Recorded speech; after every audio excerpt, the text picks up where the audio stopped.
المصطفى يا صفوة الرحمن الحمد لله الذي أعطاني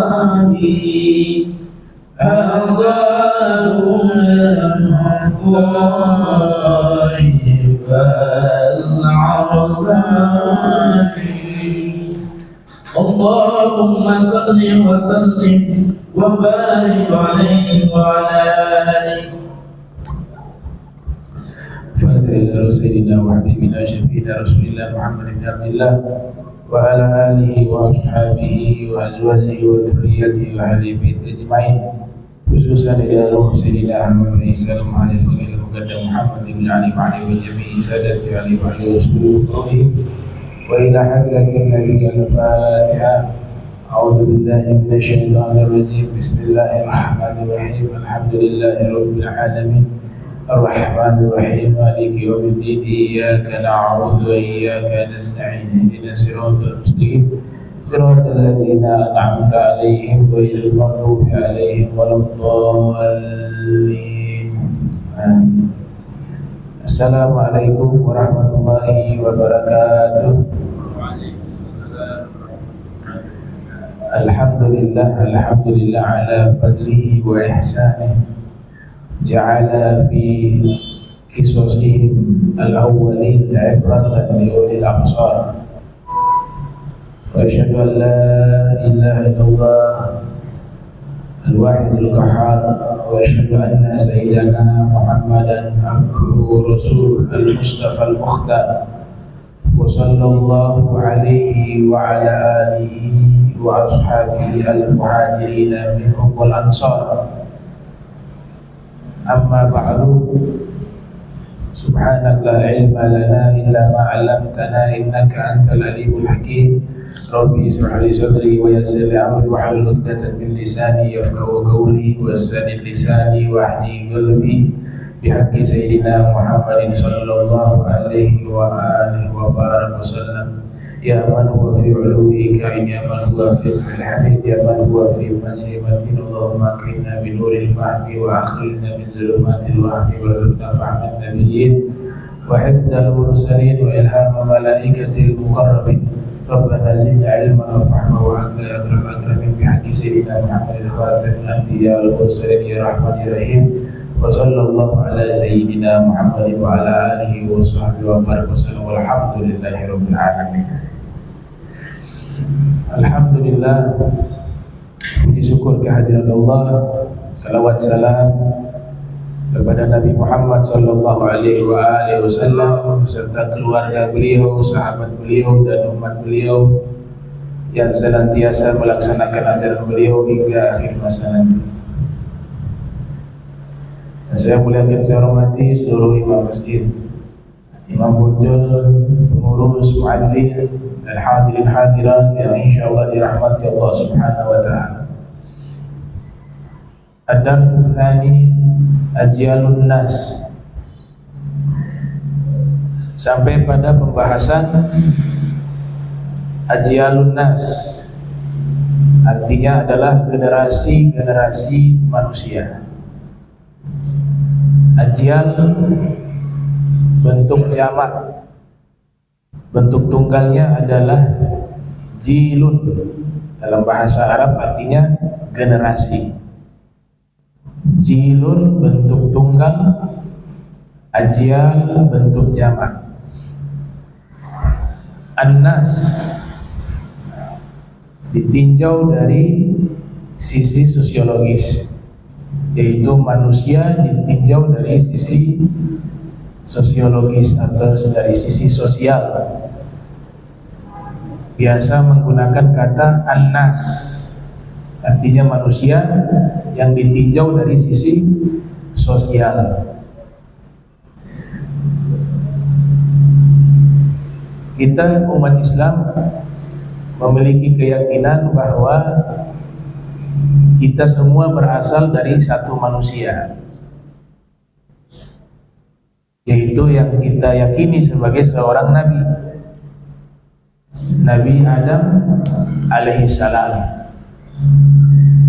Di mukaddimah surat An-Nisa Allah Subhanahu wa taala berfirman, ya ayyuhan nas, wahai segenap manusia,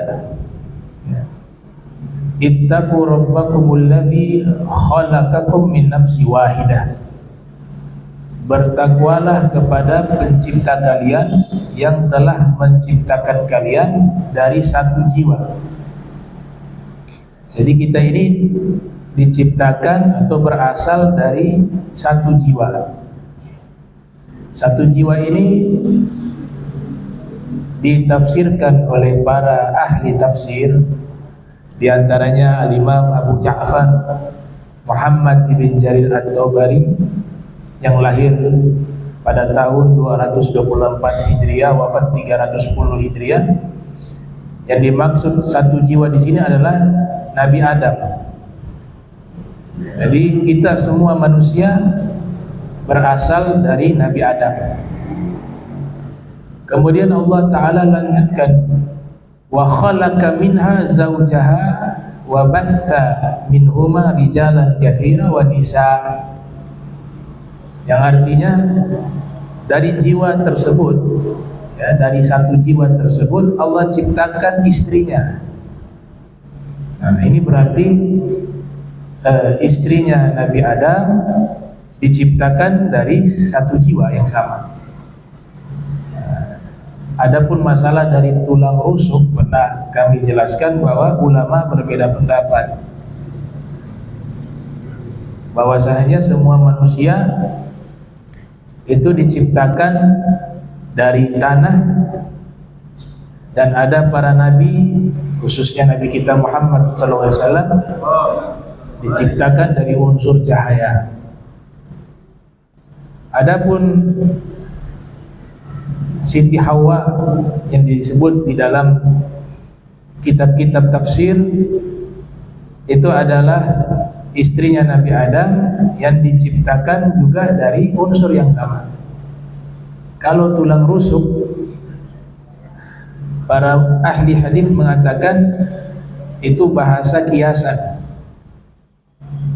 Bahasa kiasan, karena ada riwayat Nabi SAW bersabda, al-mar'atu kadila, perempuan itu seperti tulang rusuk.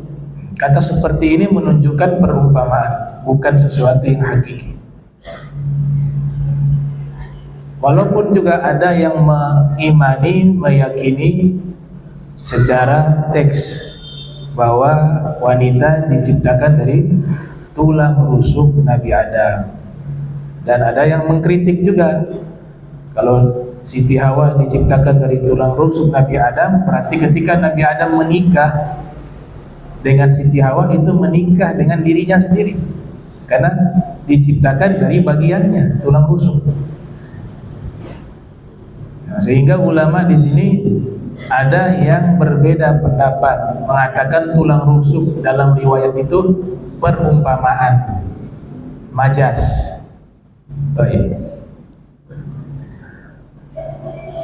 Di dalam hadis yang diriwayatkan oleh Al-Imam Abu Dawud yang dilahirkan tahun 202 Hijriah, wafat 275 Hijriah, juga diriwayatkan oleh Al-Imam Ahmad bin Hanbal yang lahir 164, wafat 241 Hijriah, dan juga diriwayatkan oleh Al-Imam Tirmidzi yang lahir pada tahun 209, wafat 279 Hijriah. Mereka riwayatkan hadis dari Nabi kita Muhammad sallallahu alaihi wasallam. Beliau bersabda, "Wan nasu banu Adam. Wan nasu banu Adam. Wa Adam khuliqa min turab." Dan seluruh manusia adalah anak-anak keturunan Nabi Adam. Seluruh manusia adalah anak-anak keturunan Nabi Adam. Dan Nabi Adam itu satu orang, bukan banyak, satu. Ya. Makanya dalam Al-Quran kalau menyebut Nabi Adam, bentuk kata gantinya, domirnya itu selalu merujuk dengan kata huwa. Huwa itu menunjukkan satu orang. Kalau ada mendengar berita bahwa yang namanya Nabi Adam itu simbol katanya, sehingga dia banyak, nah itu tidak memahami bagaimana uslub Al-Quran yang menyebutkan dengan kata ganti dia, ya dia itu satu orang. Kalau banyak hum, dan ditegaskan sebagai nabi. Ya, nabi paling awal, julukannya Abul Bashar, itu menunjukkan satu orang. Kemudian Nabi Adam tidak dilahirkan,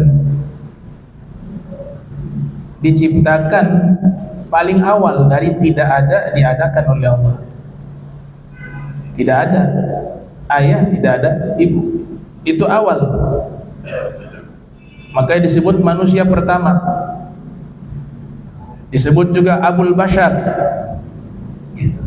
Seandainya ada orang tuanya, ya gak ada julukan bapaknya manusia, karena masih ada bapaknya lagi.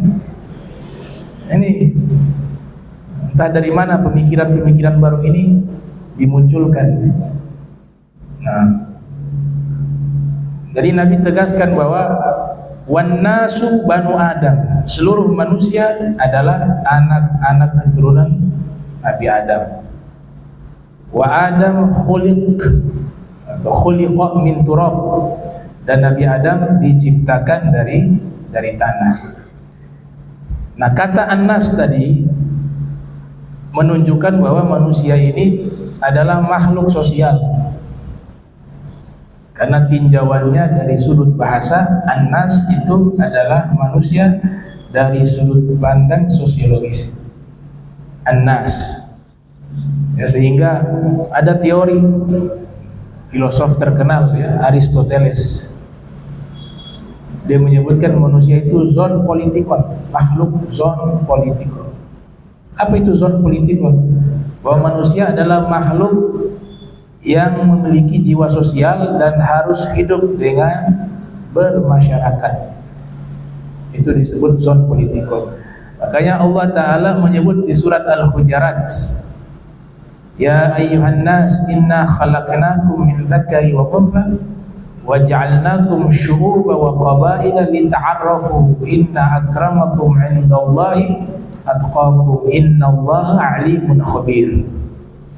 Wahai segenap manusia, pakai kata an-nas,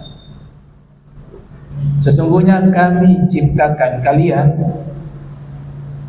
dengan jenis kelamin laki dan perempuan, dan kami jadikan kalian itu syu'uban, berbangsa-bangsa, wa qabaila, dan bersuku-suku, lita'arrafu, agar saling mengenal dan mencintai, bukan saling membenci.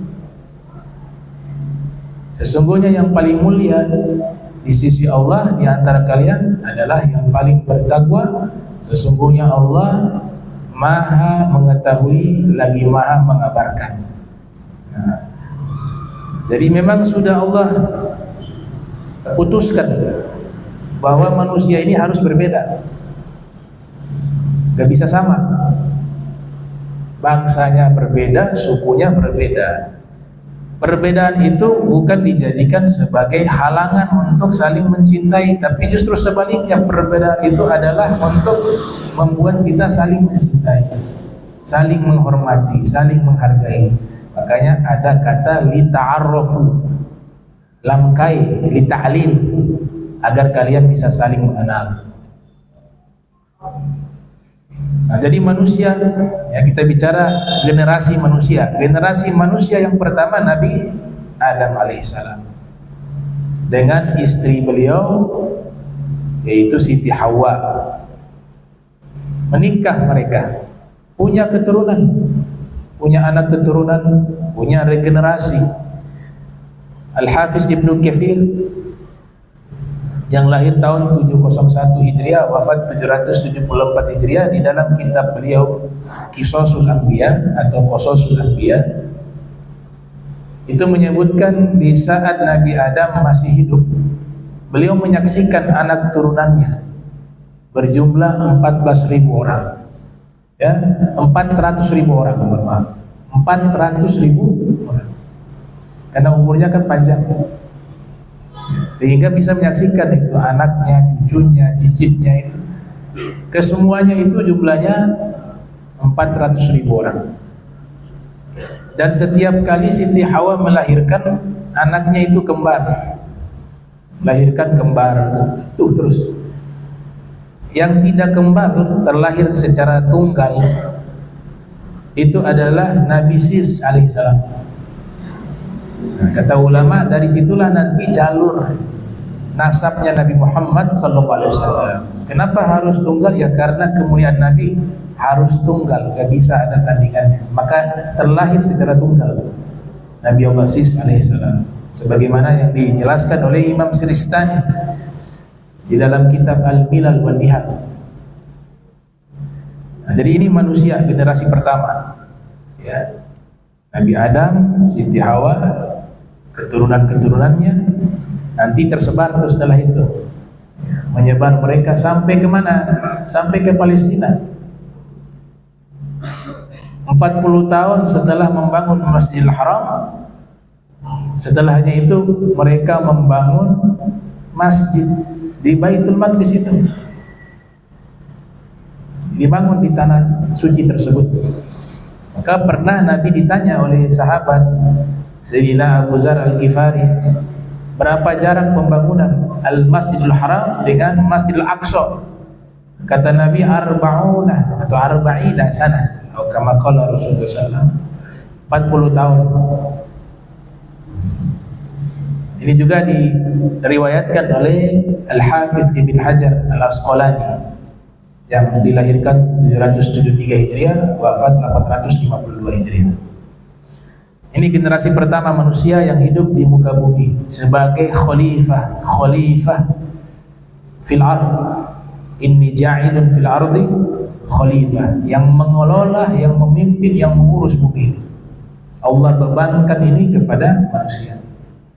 Ya Daud, inna ja'alnaka khalifatan fil ard. Wahai Nabi Daud, kami jadikan engkau sebagai khalifah di muka bumi ini. Waktu berjalan sampai pada akhirnya sampai ke fatrah atau zaman Nabi Nuh alaihissalam.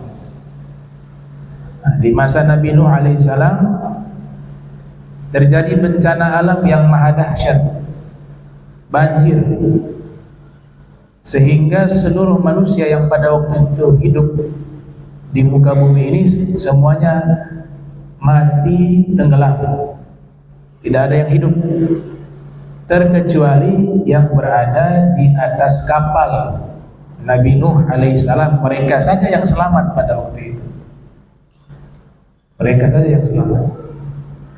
Dan ini berdasarkan firman Allah Subhanahu wa taala di dalam Al-Qur'an surat As-Saffat ayat 77, di mana Allah taala berfirman, wa ja'alna dzurriyyatahu hum baqin. Kami menjadikan keturunan Nabi Nuh, mereka itulah yang kemudian melanjutkan regenerasi manusia. Ini ayat Al-Qur'an. Berarti yang lainnya punah, yang lainnya wafat, meninggal. Yang di kapal Nabi Nuh itulah yang selamat.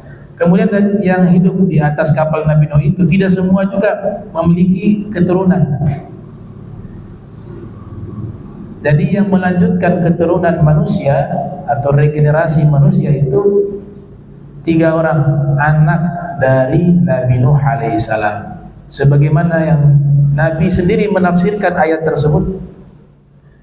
Ya, wa qala an-nabiy sallallahu alaihi wasallam fi qaulihi ta'ala wa ja'alna dzurriyyatahu hum baqin.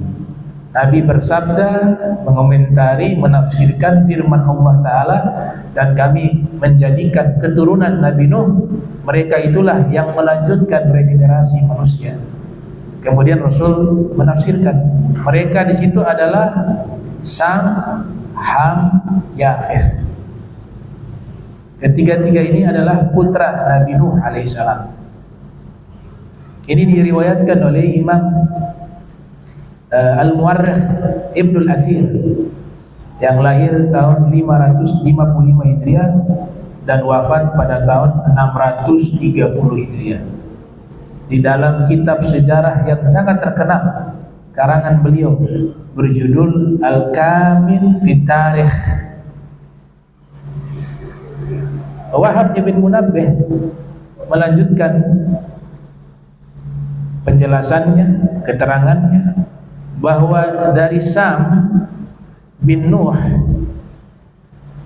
nanti regenerasi manusia itu adalah Abul Arab wa Faris wa Rum, bapak moyangnya seluruh bangsa Arab. Nah, jadi bangsa Arab itu kalau ditarik nasabnya kembali ke Sam bin Nuh, dan bapak moyangnya bangsa Persia, dan bapak moyangnya bangsa Romawi. Jadi tiga bangsa ini, bangsa Arab, bangsa Persia, bangsa Romawi, mereka berasal dari anak keturunan Sam bin Nuh. Ya. Kemudian Ham, anak kedua, Ham bin Nuh. Dari anak keturunannya ini melahirkan suku Sudan, orang-orang Afrika. Jadi Abu Sudan, bapak moyangnya orang-orang Afrika, terlahir dari anak keturunannya Ham. Dan yang terakhir Yafes. Yafes itu nanti melahirkan anak keturunan bangsa Turk dan Ya'juj wa Ma'juj. Itu disebutkan oleh Imam Wahab ibn Munabbih, ya, seorang tabi'in, generasi tabi'in. Ketiga anak Nabi Nuh semuanya beriman. Ya, mulai dari bahkan Sam itu dianggap juga sebagai seorang nabi. Ya, ada yang menyebutkan Nabi Allah Sam alaihissalam. Ham juga mukmin, Yafes juga mukmin. Kalau di dalam Al-Quran diceritakan ada satu anak namanya Kan'an atau Yam, nama lainnya Kan'an atau Yam, disebut dalam tafsir tapi tidak disebut di dalam Al-Quran nama tersebut. Itu diceritakan ketika banjir itu terjadi, Nabi Nuh memanggil dia di tempat yang tersendiri. Wa nada Nuh ibnahu wa kana fi ma'zilin ya bunayya irkab ma'ana wa la takun ma'al kafirin. Yang artinya Nabi Nuh memanggil ibnahu, anaknya. Dalam kitab-kitab tafsir disebut anaknya ini bernama Kan'an atau Yam, dan dia berada di tempat yang tersendiri, tempat yang terpencil. Maka Nabi Nuh mengatakan, wahai anakku, naiklah bersama kami di atas kapal ini sehingga engkau selamat. Jangan engkau bersama orang-orang yang kafir. Kebanyakan pendapat mengatakan bahwa ini anak kandung. Ada ulama-ulama berpendapat demikian. Di Kan'an ini anak kandung. Dari mana? Dari lafaz tadi. Wa nada Nuh ibnahu. Akan tetapi ada juga yang berpendapat bahwa itu bukan anak kandung. Ada seorang wanita yang berada di atas kapal tersebut, itulah ibunya. Dan Kan'an itu adalah anak dari seorang wanita yang ada di atas kapal Nabi Nuh. Sehingga di dalam satu qiraah, apa ini qiraah syazah atau masyhurah atau ma'rufah wallahu a'lam, itu menyebut dengan kata gantinya ibnaha. Wa nada Nuh ibnaha. Dan Nabi Nuh memanggil anaknya wanita tersebut. Wanita tersebut ada di atas kapal. Lafaz selanjutnya mengatakan ya bunayya, wahai anakku, ya, karena posisi seorang nabi itu seperti bapak orang tua, sehingga semua umatnya dianggap anak. Nah, ini pendapat pribadi saya lebih memilih ini, bahwa semua anak para nabi itu beriman, ya beriman. Ada di antara mereka dipilih menjadi nabi, ada juga yang tidak dipilih menjadi nabi. Kalau anaknya banyak, kalau anaknya satu pasti mewarisi kenabian. Sebab itulah Nabi kita Muhammad sallallahu alaihi wasallam, beliau memiliki anak laki-laki tapi wafat di usia masih anak-anak. Ini sudah ketentuan Allah, karena memang secara hukum jika seorang nabi memiliki anak laki-laki, maka kenabian itu akan diwariskan kepada anaknya. Dan realitanya bahwa nabi kita nabi yang paling terakhir. Maka Allah wafatkan semua anak laki-laki dari nabi kita Muhammad sallallahu alaihi wasallam. Maka Al-Qadi Syekh Yusuf An-Nabhani dalam kitabnya Al-Anwar Al-Muhammadiyah min Al-Mawahib Laduniyah menyebutkan, laukana Ibrahim hayyan lakana siddiqa nabiyya, atau kama qala, seandainya Ibrahim itu hidup, maksudnya anaknya Nabi laki-laki ada namanya Sayyiduna Ibrahim. Seandainya putranya Nabi Muhammad Sayyiduna Ibrahim itu hidup, maka pasti beliau akan menjadi seorang nabi, pasti akan menjadi seorang nabi. Oleh sebab itu putra-putra Nabi Nuh mereka semuanya orang-orang soleh gitu. Bahkan saudara-saudara Nabi Yusuf itu banyak. Itu yang jahat-jahat itu bukan saudara kandung. Ya. Ini memang tidak umum ya, tapi ini pendalaman, ada ulama-ulama yang ilmunya dalam. Tujuannya menjaga kehormatan para anbiya. Gak ada para nabi gagal mendidik anak, gak ada. Ya. Para nabi gagal mendidik anak sehingga ada anak-anaknya yang jahat, gak ada. Maka Imam Suyuti, Al-Imam Suyuti yang lahir tahun 849 Hijriah, wafat 911 Hijriah, itu menganggap bahwa saudara-saudara Nabi Yusuf juga para nabi. Tentu yang baik-baik tadi, yang jahat-jahat pasti bukan anaknya para nabi. Jadi ada khilaf.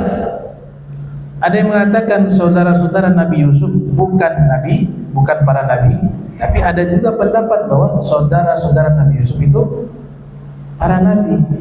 Yang diceritakan di dalam Al-Quran yang melakukan kejahatan kepada Nabi Yusuf itu bukan saudara kandung, tapi anak angkat. Dari mana dalilnya? Imam Suyuti mengambil dalil dalam Al-Quran. Qulu amanna billahi wa ma unzila ilaina wa ma unzila ila Ibrahim wa Ismaila wa Ishaqa wa Ya'qub wal asbaq.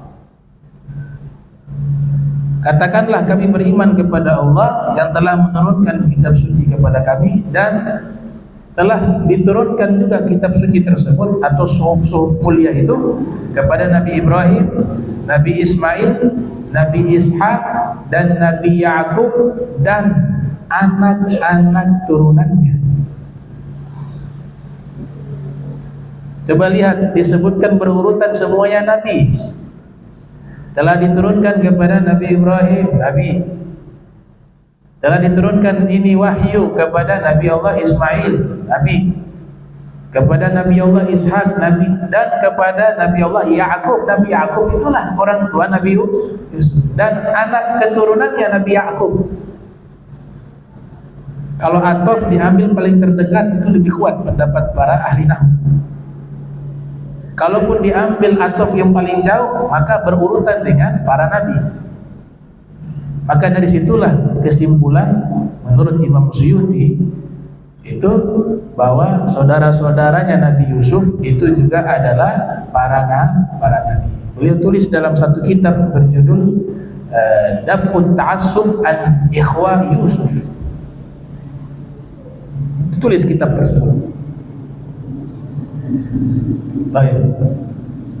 Nah Nah ini generasi ya, generasi kedua, generasi pertama Nabi Adam dengan anak turunannya, kemudian di fase kedua generasi Nabi Nuh alaihi salam seluruh manusia punah kecuali anak-anak Nabi Nuh yang melanjutkan regenerasi manusia, yaitu Sam, Ham, dan Yafes. Setelah itu manusia semuanya berasal dari 3 orang ini. Dari Sam tadi melahirkan, ya, di sini musannif melanjutkan yankasimun nas ila qismain. Manusia secara umum terbagi 2 dalam sejarah Islam ini ya. Yang pertama disebut Arab, yang kedua Ajam. Manusia pertama disebut bangsa Arab. Ini suku tertua. Yang kedua non-Arab, Ajam disebut. Wa yankasimul Arab ila 3 aqsam, dan bangsa Arab itu pun terbagi 3. Jadi bangsa Arab terbagi 3. Yang pertama disebut dengan bangsa Arab Baidah, bangsa Arab yang sudah punah. Ini bangsa Arab tertua tapi sudah gak ada lagi regenerasi, punah. Siapa saja mereka disebut di sini oleh musannif, yaitu wahum 'ad wa Thamud. Ya, 'Adun wa Thamudu. Mereka adalah kaum 'Ad. Kaum 'Ad itu kaumnya Nabi Hud. Dan Thamud. Thamud kaumnya Nabi Saleh alaihissalam. Ini disebut bangsa Arab Baidah. Baidah artinya yang sudah punah. Dari mana para ahlu tarikh menyebutkan bahwa bangsa Arab yang pertama ini sudah punah? Yaitu informasi yang ada di dalam Al-Quran. Allah sendiri yang mengabarkan, kadzabat Samudu wa 'ad bil qari'ah fa amma Samudu fa uhliku bit taghiyah wa amma 'adun fa uhliku birihin sarsarin 'atiyah sakharaha 'alaihim sab'a layalin wa thamaniyata ayyamin husuma fataral qauma fiha sar'a ka'annahum 'aza'u nakhlin khawiyah fahal tara lahum min baqiyah. Allah Ta'ala berfirman di surat Al-Haqqah, kaum Samud dan kaum Ad mendustakan adanya hari kiamat. Maka kaum Samud dibinasakan oleh Allah Subhanahu wa Ta'ala dengan teriakan, suara keras. Dalam tafsir disebutkan teriakan malaikat. Semuanya mati. Jadi kalau malaikat teriak itu mati semua manusia. Bitogia. Dan adapun kaum 'Ad dibinasakan mereka tiupan angin yang sangat dingin yang Allah Ta'ala berikan kepada mereka. Angin tersebut selama 7 malam 8 hari ya. Wasakhara alaihim sab'a layalin, ya 7 malam 8 hari. Husuma artinya tanpa henti. Jadi angin dingin itu berhembus tanpa henti. Kaum 'Ad semuanya mati. Ya karena mereka melawan nabi mereka.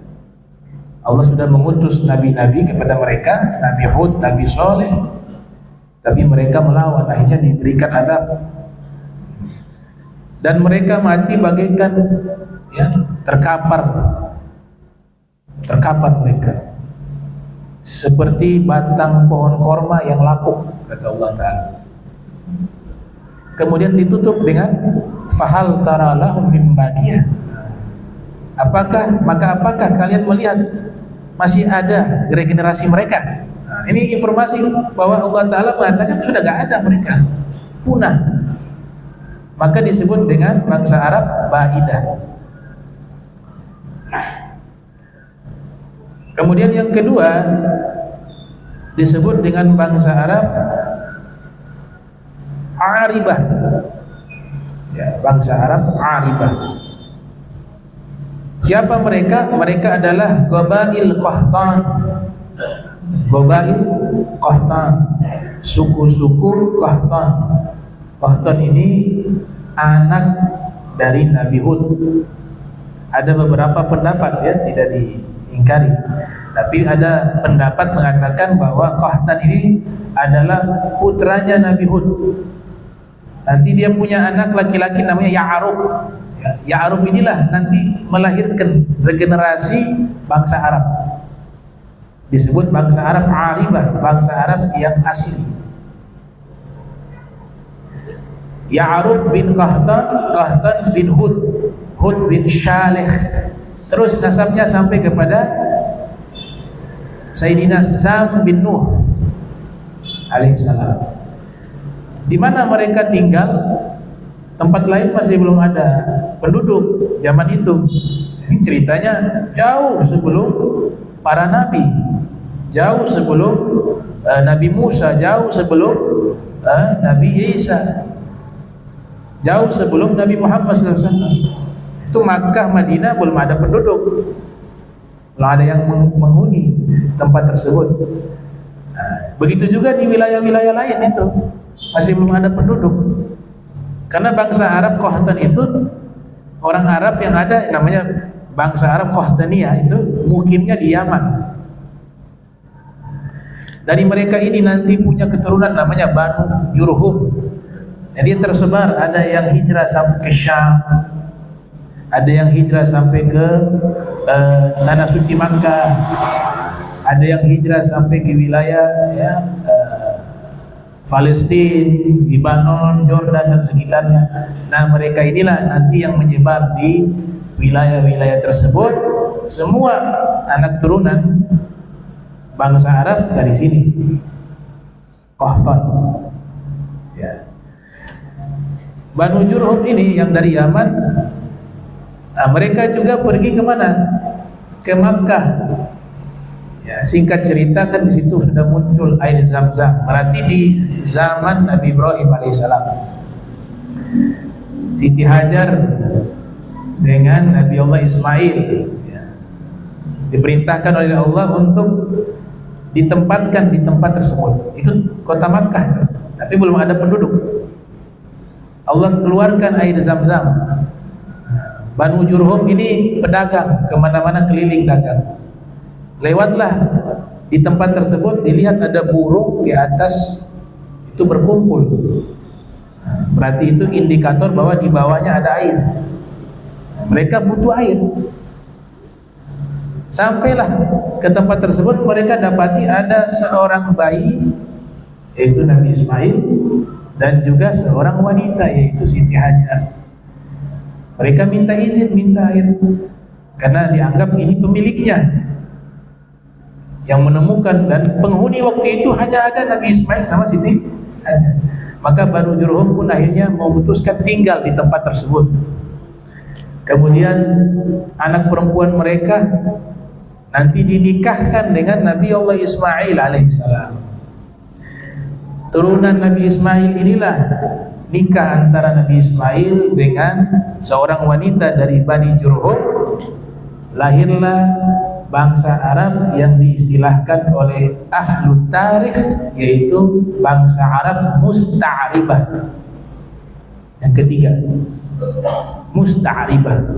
Nah, bangsa Arab Musta'ribah inilah semua keturunan yang ada di Makkah, suku Quraisy, semuanya adalah anak keturunan Nabi Ismail dengan istrinya dari Bani Jurhum. Makanya ada salawat. Ada salawat. Itu redaksinya Salatullah ala Toha al-Yamani. Salatullah ala Toha al-Yamani syafi'il khalqi fi yaumil qiyamah. Salawat dari Allah kepada Toha. Siapa Toha di situ? Nabi Muhammad sallallahu alaihi wasallam. Toha al-Yamani, orang Yaman. Ini Jangan salah paham ya. Al-Yamani di sini dimaksud itu adalah leluhurnya Nabi. Karena Nabi itu terlahir dari keturunan Nabi Ismail yang istrinya adalah orang yang Yaman. Jadi gak usah dimasalahkan. Makkiyun, ya beliau orang Makkah, suku Quraisy, tapi anak turunan dari Nabi Ismail yang beristrikan orang Yaman. Dan nanti kan dari situ nikah juga, bukannya Nabi Ismail menikah dengan wanita dari Bani Jurhum, tapi setelahnya juga banyak yang menikahnya berkembang, regenerasi ini jadilah satu suku Arab yang menghuni kota Makkah. Itu namanya Arab Musta'ribah. Lahir anak, ada namanya Sayyidina Adnan, yang dari leluhurnya Nabi Muhammad SAW. Sayyidina Adnan, semuanya mukmin. Sayyidina Adnan lahir. Ada Sayyidina Mudhar ya. Sayyidina Mudhar itu bahkan Al-Imam Suhaili dalam kitabnya Ar-Rawdul Unf meriwayatkan hadis Rasul sallallahu alaihi wasallam bersabda, la tasubbu Mudhar wala Rabi'ah fa innahuma kana mu'minain. Jangan kalian mencela Mudhar leluhurnya Nabi. Juga jangan mencela Rabi'ah, karena keduanya adalah orang yang beriman kepada Allah Subhanahu wa taala. Di dalam riwayat Tarikh Ya'qub, ada kitab sejarah klasik Tarikh Ya'qubi. Situ ada riwayat innallaha yab'atsu jaddi 'Abdul Muttalib. Innallaha yab'atsu jaddi 'Abdul Muttalib ummatan wahidah fi hay'atil anbiya wa zayyil muluk. Sesungguhnya Allah Ta'ala mengutus kakek saya Abdul Muttalib bagaikan satu umat. Beliau satu orang tapi perbandingannya seperti satu umat. Dalam riwayat al-ummah arba'una rajula, yang namanya umat 40 orang laki-laki. Tapi di sini disebut Sayyidina Abdul Muttalib mewakili umat. Artinya mereka orang-orang besar sehingga figurnya satu orang bagaikan satu umat. Dan itu sah-sah saja istilah itu. Di dalam Al-Quran Allah Ta'ala berfirman, inna Ibrahima kana ummah. Sesungguhnya Nabi Ibrahim itu adalah umat, satu umat. Padahal Nabi Ibrahim ya satu. Itu menunjukkan bahwa Nabi Ibrahim adalah orang besar. Kakeknya Nabi juga orang besar. Dan semuanya ini beriman. Saya pernah baca buku karangan tokoh nasional Indonesia, bahkan diangkat sebagai pahlawan nasional, Hos Cokro Aminoto. Itu menulis buku sejarah Islam ya, sejarah Islam, Tarikh al-Islam. Beliau mengatakan bahwa yang pertama kali diberikan gelar Quraisy ya, itu adalah leluhur Nabi, kakek buyut Nabi yang bernama Fihr. Ada yang mengatakan Nadar bin Kinanah. Ini yang pertama kali disebut Quraisy. Ada salah satu tokoh sejarawan Islam namanya Abu Abbas Qalqashandiyu. Itu menyebutkan bahwa disebut dengan Quraisy yang artinya ikan hiu. Karena pada waktu itu mereka sedang berlayar, sedang memancing. Tiba-tiba di tengah lautan ikan hiu itu loncat dari laut masuk ke dalam kapal. Semuanya ketakutan. Nah, kakek Nabi ini yang bernama Sayyidina Fihr mendekati ikan hiu itu kemudian membunuhnya. Ya, seorang diri yang membunuh ikan hiu besar tersebut. Setelah itu kembali mereka ke Makkah.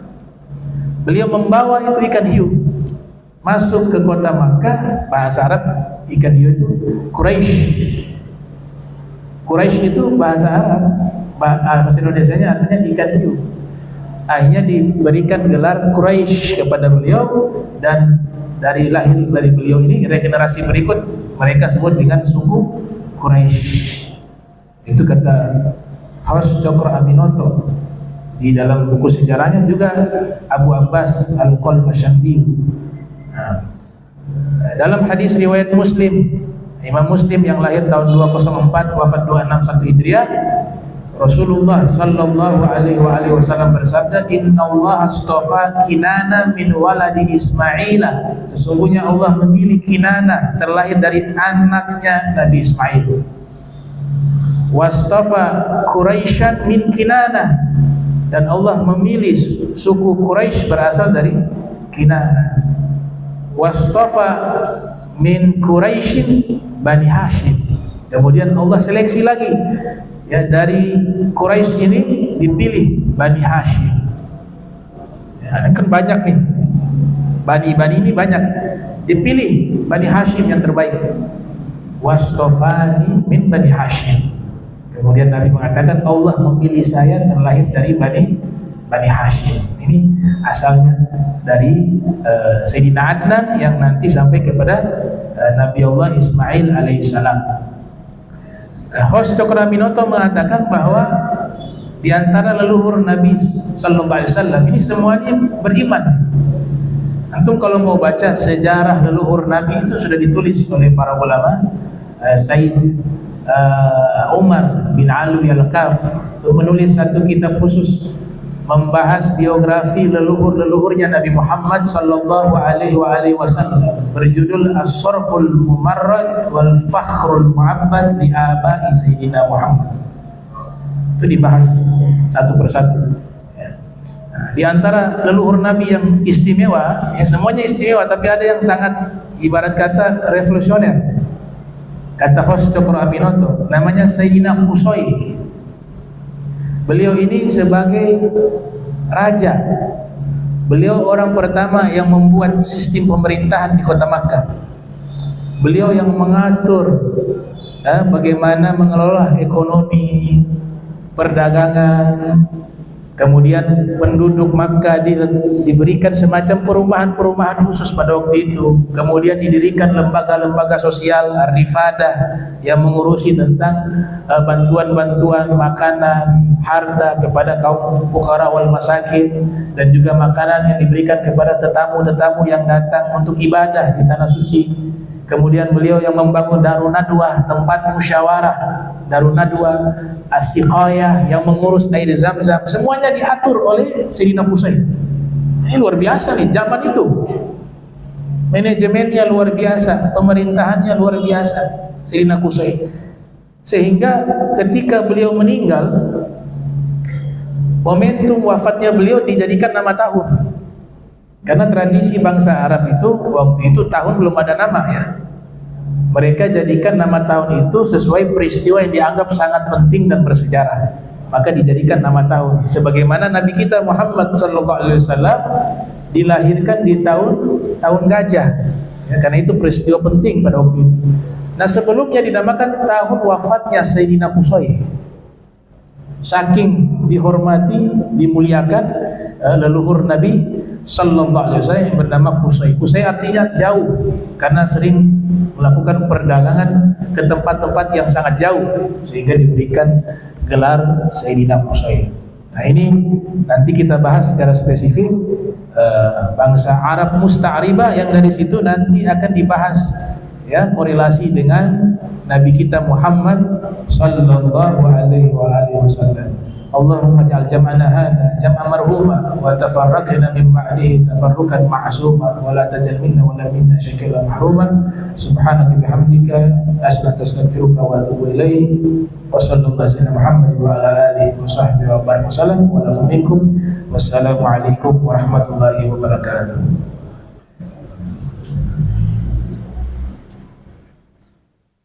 Pusing, ya.